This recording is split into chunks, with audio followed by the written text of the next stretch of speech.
have we done? It's a body. We... Come on, give me a hand. Let's take him to the hospital.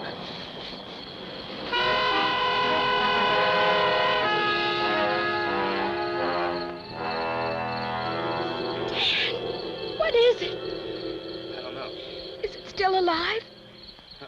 Whatever it is, I killed it. Who calls me from out of the pit?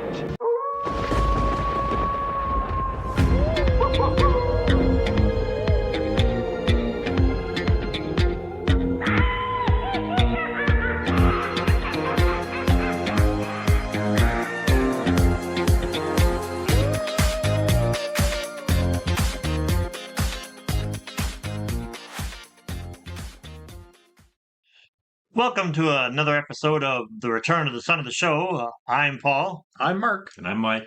And tonight we're going to talk about something a little bit different.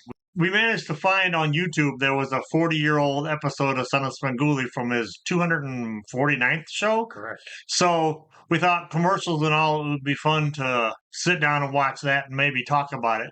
But before we get into that, if you like our content, you like our videos, you like our Svengooligans, The importance of being earnest. Yes, the importance of being earnest, and anything else we do, let us know down below by liking and sharing these videos with other people that have similar bad taste to you. But before we get too farther into that, this episode was sponsored by General Chill's Sven Bits with 100% of your daily corn. Part of a fortified breakfast. Fortified with high walls, concrete bars. That's right. Yes. All right, so guys, let's talk about the eye creatures. The Eye Creatures, 1967. Yeah. Yeah. Well, let's be honest. It's a horrible movie. No ifs, ands, or No. buts. No. Yeah. It's pretty terrible. But it's fun. Well, you were looking up while we were talking, watching it, and you said something about it was made. It was a made for television comedy horror movie. Yeah. Yes. So, well, if it's funny, it's unintentional. Correct. The humor is unintentional in this. Well, thing. something about it's a remake. What they say of an older movie with John Agar. Yes. And with Saucer Man or something. Yeah, and so apparently they were putting together a package of American International films and other horror movies, and they needed like a bit of filler. Mm-hmm. So this was created to fill that gap in their distribution. So what a filler it is. Yeah. Yes. It's probably why it ends up on all those like 50 classic horror movies for $10. Yeah, it's a filler like you had a tooth pulled. Yeah. Well, I mean, if you have a cavity, you need a filler. That's right. Yeah, there's literally nothing redeemable about it. It's pretty awful. It's cringy at best. Yeah. The character, it's bad acting, badly written. Yep. No continuity. Plot doesn't make sense. Nope. It's just bad all the way around. Yeah, and they stole that little bit of footage from what's Earth versus the Flying Saucer. Mars Attacks. Mars. No, not Mars Attacks. Invasion. Mars. Invaders from Mars. Invaders from Mars. Yeah, the old one. With the old. Yeah, the one we just saw recently. Yeah, it was out like 2 weeks ago. Yes. Yeah. With the Dolly G. Walker's kid. Yeah. The highest bit of budget in the entire movie was in another movie that they put in. Correct. I mean, though, this is kind of, this is the kind of movie that would drive modern Svengoolie audiences crazy. Yeah, yes, that's something I wanted to talk about. Why is he showing this garbage? Yeah. But to me, it's exactly why you watch Svengoolie. Yeah. It's this kind of garbage. Yeah. And so, painful garbage. But, so I don't mind. I'd be happy if he brought back more kind of schlock. It's just fun to watch the schlock. Yeah, there's so much of it out there that's free. Yeah. I don't understand maybe the modern producers don't want those kind of movies. I don't know, but Mystery Science Theater has done pretty much all of them. Yeah, that's true. So why would you want to? Yeah. Oh, what's the new iteration of it? There's riff tracks, Riff and then there's all tracks. So it's kind of ruined, not ruined, but Yeah. they've already done it, been there, done that. This movie is so bad that Even Dumb Dora would find it stupid.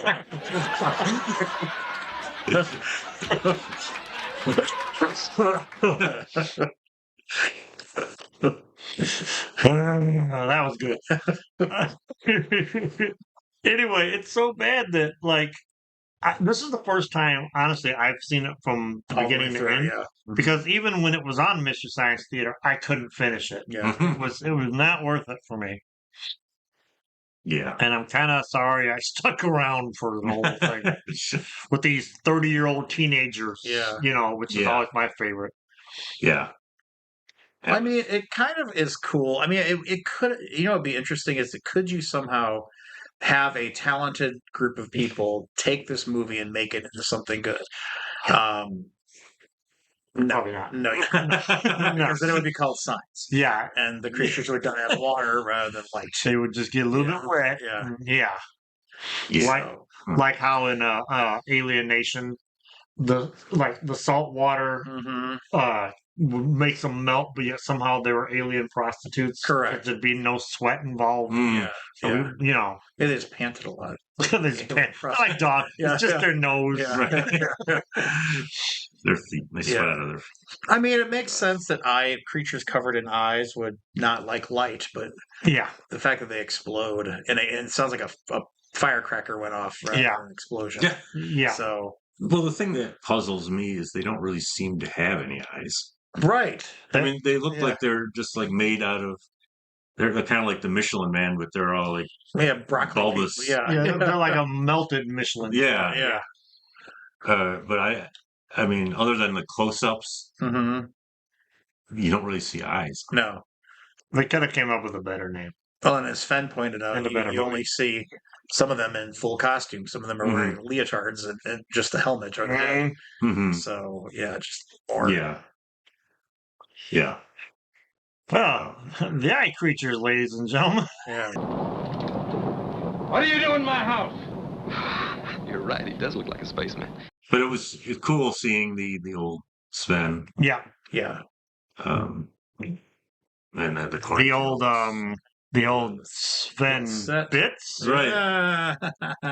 Doing the soupy sales thing with the door, jokes, and a lot more door jokes. Yeah, one of the best parts for me about the classic Son of Svengoolie is just the bonkers gonzo nature of the show. And it generally seems like he has no control over anything. Things just fly off the rails constantly, right? And that, to me, is just gold. Yeah, I like the old set. I like his accent. I think we've talked about that a million times before. But and we got a song this time. We got a couple bits. Yeah, we got the song that was a parody of a song back then, 80s, which I had in my head prior to making this video. Yeah, what song was it? Don't attempt to adjust your phone. We adjusted the lighting. Yeah. So anyway, the Sven song. The Sven song was a parody of "Totally Automatic" by the Pointer Sisters. So, and that's, I think, I don't know how he did it back then. I guess because the Weird Al, he could parody, but the songs were closer to what was out back then. Yeah, well, which I miss. Metallica hadn't started to sue people. Correct. Yeah. The Napster. Yeah. I think, I forget who it was, like, would threaten lawsuits against, like, Weird Al, and it's like, why would you do that? Yeah. Because he even has the Billy Joel song at the end of the show, which I really used to love as a kid. It really added to the just the insanity. Yeah. Yeah. and now in our elder years, when that song comes on the radio, your brain goes to throwing rubber chickens. Yeah, sure does. Right. But and then there's the commercials. Yeah, slice of April 1984, as we figured out in this broadcast. Yeah. So, lots of jingles that came back to mind. So it was we were treated to what's her name from from Cheer. Cheers? Oh, yeah. Yeah, Shelley Long. Shelley Long, yeah. In her Chicago furniture commercial Right. days. Just 3 blocks west of the Kennedy Expressway. That's right. That's correct. Yes. You know what we didn't get? Your car is worth more money. No, we Yeah. did not. I so wanted Victory Auto Wreckers. We also didn't see Empire Car. No, we did not see Empire, no. But we did see the guy, the house building guy, over and over again. Yeah. Yeah. Who used to do a lot of Chicago commercials. And then we got a lot of 80s. I mean, God, what was the commercial where they were all in the athletic gear? I mean, totally looking like, let's get physical. Yeah. It was a Crystal Light commercial. Crystal Light, yeah. But the scariest moment in this entire episode, the scariest moment in this entire 2 hours that we watched, was the Bill Cosby commercial. Yes, creepy Bill Cosby. Yeah. with his Jello pudding pops. Yeah, kids. Yeah, but we didn't know back then. Yeah, if you were back then and you said that Bill Cosby would be in jail in 2004. Yeah, they think you're crazy. I think you're crazy. Yeah, they would think. Yeah. Speaking of people in jail, though, don't forget too that Sven did the Beretta. Yes, the Beretta. Would Beretta been over by 84? I don't remember. That is a good question. Nope. Oh, it was over by 79. Oh, so interesting. Yeah. Well, and like I said, the funny part to me was the fact that, like, how many people actually knew? Like, was he making that bit just for people in Berwyn? Because the Mushroom Festival thing is like their biggest thing. And it's like you watching it as a kid going, why mushrooms? Right. Berwyn?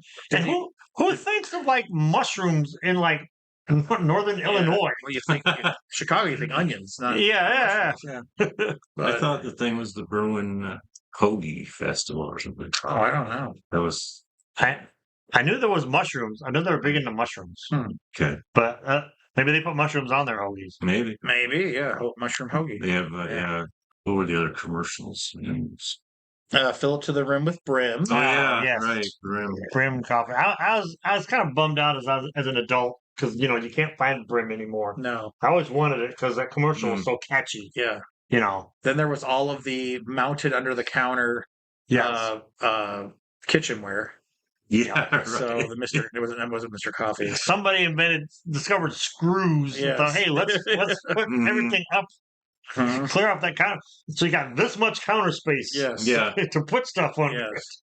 But it's you off can the put counter. your 70s, your macrame. That's right. Your macrame figures. Of course, the coffee makers were gigantic. Yeah. Yeah. Now they're much smaller. I think for me, one of the scariest commercials was the curtain commercial. For the curtains.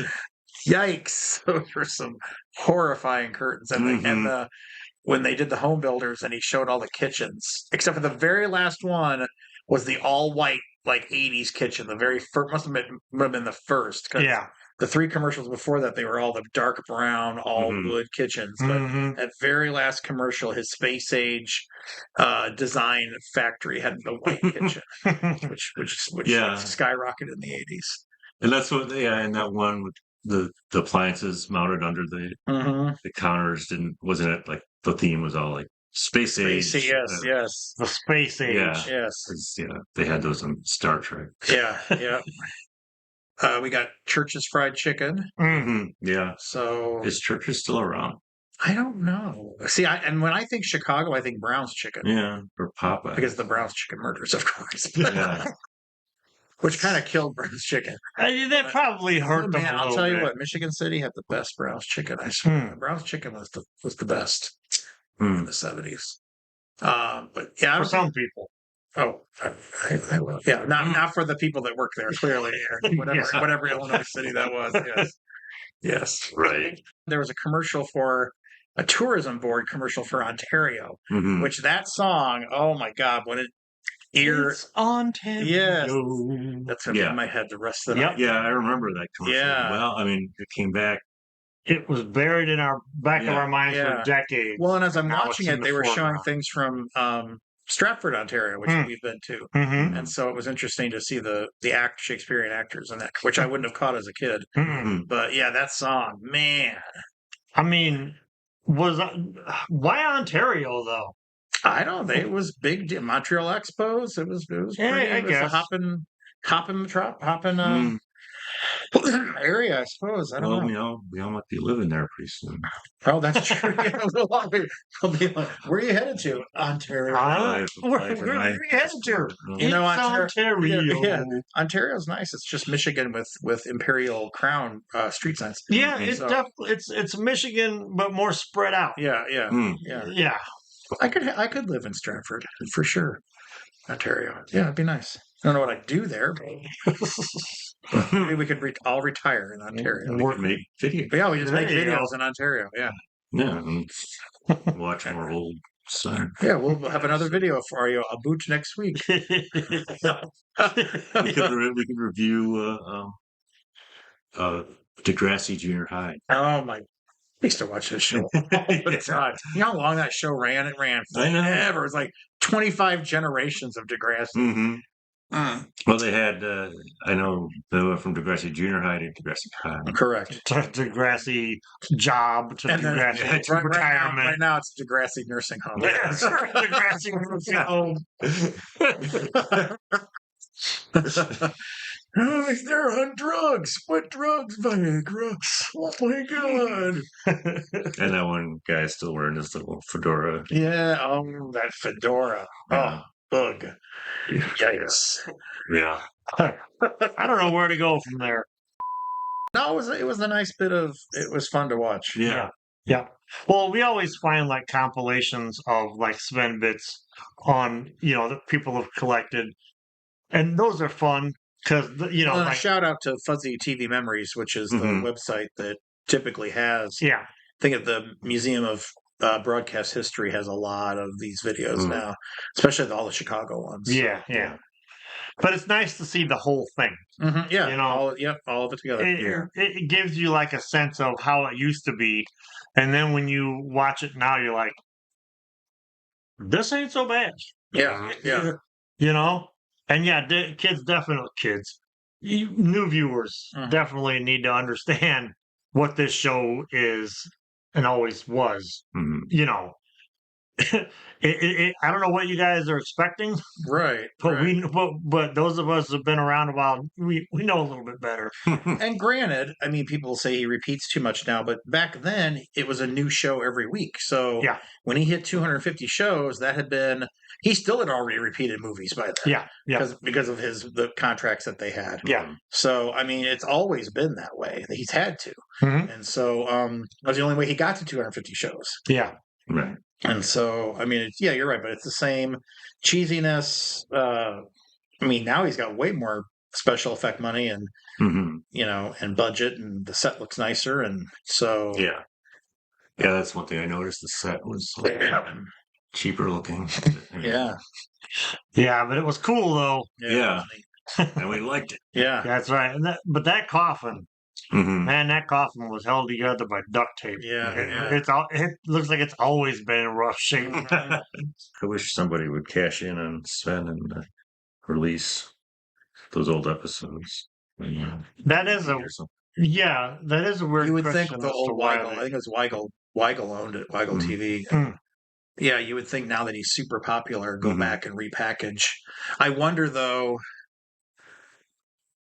Like a lot of old TV shows, like you'd have to cut the song out because they would have to go get permission now for all the songs. Yeah. You couldn't show. I doubt you could show the commercials without getting permission. It would probably be really and even the movie too. So maybe it's just not cost effective. That's probably unfortunately that's probably what it boils down to. Although I'd be happy with just put all the Sven stuff on a couple DVDs. Yeah. Just don't show the movie, just run his bits. Yeah. Like the best of Sven bits or... Right, unless it's like a public domain movie, which like a lot of them were, obviously some of them weren't. Like back then, when he ran all the Universals and the Godzillas and stuff, which is how I first saw Godzilla, by the way. I knew of Godzilla and I read the comic, But it wasn't until Svengoolie that I actually started watching Godzilla movies. See, and I was watching it on Channel 44.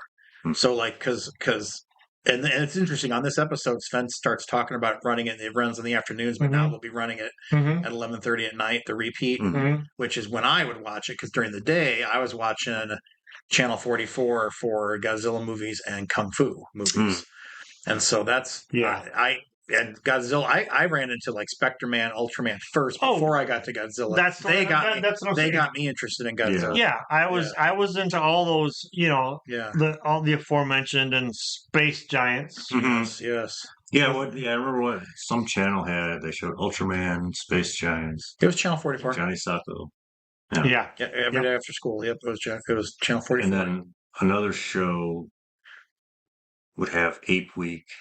Yeah, like it's like the 3 o'clock or 2 o'clock movie. Yeah. Like they'd have every once in a while they would run a theme of like sci-fi movies, or like you said, all the Planet of the Apes movies. They'd run them, and those are the ones I would just watch the TV guide weekly, waiting to see what because I don't want to sit and watch Barbra Streisand, right? And I want to watch the scary, Silent Running, or any of those kind of movies, right? I wonder. Like other local horror. I mean, of course, we grew up with Svengoolie. But, and obviously there are other horror hosts across the country. Oh, yeah. Growing up with Svengoolie, you almost feel sorry for the others. Yeah. I know. Because, they're great. We've seen some of it, but man, you talk to any of the people that do this kind of thing, they all default back to Svengoolie. I had a conversation with Mr. Lobo once from Cinema Insomnia, and he's like, Sven's the king. He's the absolute king. I wish I could be as good as him. Paraphrasing, but it was something like that. I had a video tape once, back when video tapes were the thing, of some guy named Zachary. Yeah. He was like a horror host. And the tape was called Horrible Horror. And it just showed a couple movies, and he, with his bits in between. And, I'm sorry to say this, but he just wasn't interesting. Yeah. I think it was just the humor. There was on like Channel 9 or something like that, they did like a 10-minute bit on the news way back when he was just like probably around the 250th anniversary. And he had talked about how there were horror hosts, but they took themselves way too seriously. So I think that's part of why he's lasted as long as he has, is he doesn't take it seriously. Well, obviously he takes it seriously. He doesn't take himself seriously. Right. He doesn't take the show seriously, and it shows. And that's why I think he's lasted as long as he has. Yeah, and so what other horror hosts can you even name? I don't know. We should do it. Let us know in the comments, like if you're from another city and who your horror hosts. Yeah. Who are your horror hosts growing up? Who are your horror hosts now? Where can we find them? Yeah, because I'd like to check out other towns, see what they have. If it's on YouTube somewhere. Yeah. We would be remiss if we did not discuss our second favorite horror host, Victor Von Psychotron. Yes, who hosts Weird-o-Rama. That's right. Find it on the YouTube. Yep. Yeah. I'll put a link down below or at the end of the show. Maybe we could have him do a guest appearance sometime. That would be cool. Yeah. If you want to see Victor Von Psychotron show up on our show and put in an appearance, let us know down below in the comments. We could all have tea with him. All right, well, I think that's going to do it for this episode. Just like at the beginning, I'm Paul. I'm Mark. I'm Mike. And this has been the return of the son of the show. Brought to you by Svenbits. Forget it, Count Chocula. I'm eating Svenbits. That's right. That old car is worth money. Call Victory Auto Wreckers at 860-2000 for a quote. Victory will buy no matter what condition your car is in. Victory will tow it away free and you'll get cash on the spot. Or save money by fixing up your car with used parts. Victory has 7 acres of used parts. Starters, transmissions, batteries for all types of cars. Victory Auto Wreckers, 710 East Green in Bensonville near O'Hare. 860-2000.